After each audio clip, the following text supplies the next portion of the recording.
Would you like to make more money as a private investigator? Well, the secret to this could just be saying yes more often. Let me give you an example with this case study. I got a phone call one day from a man, and his question to me was, do you do emergency exfiltrations?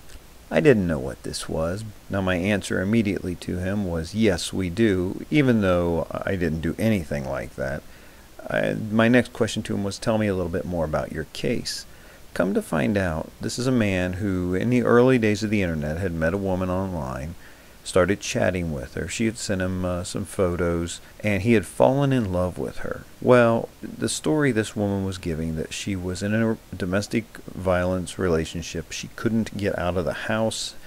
She would come and see my client, except she was just trapped in this horrible relationship. My client was married.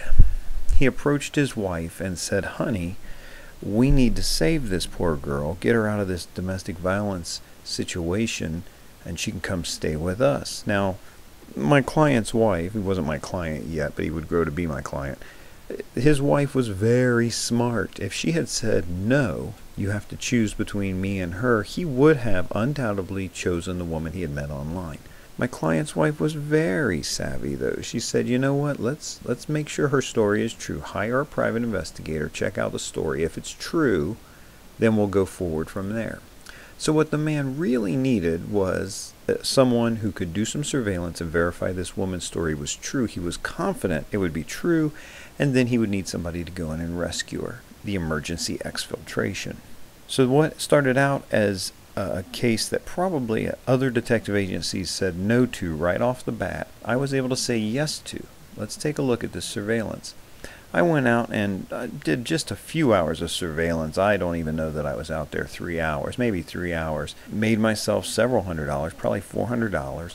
When I got on the scene, now I had seen the pictures of this woman. The man had sent me the pictures, and she was a thin, beautiful woman.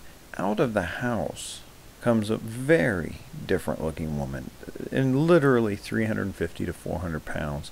Not at all the woman in the picture. Perhaps at one point, to this day I really don't know if it's the same woman or not. Maybe it was a picture of her when she was younger and thinner, but a very, very different woman coming out of the house with just a little toothpick of a man. It was kind of an odd sight to see. Of course, I took the video, took the pictures, sent them to the client, and of course immediately he changed his mind. This woman he had fallen madly in love with, all it took was a few photos and he was completely out of love with her. Now, despite the fact that this seemed rather shallow to me, it did seem to satisfy the client. I made several $100s, or a few $100s at least, doing a case that other people said no to. So the secret here for you in this case study is to say yes and see where the case takes you.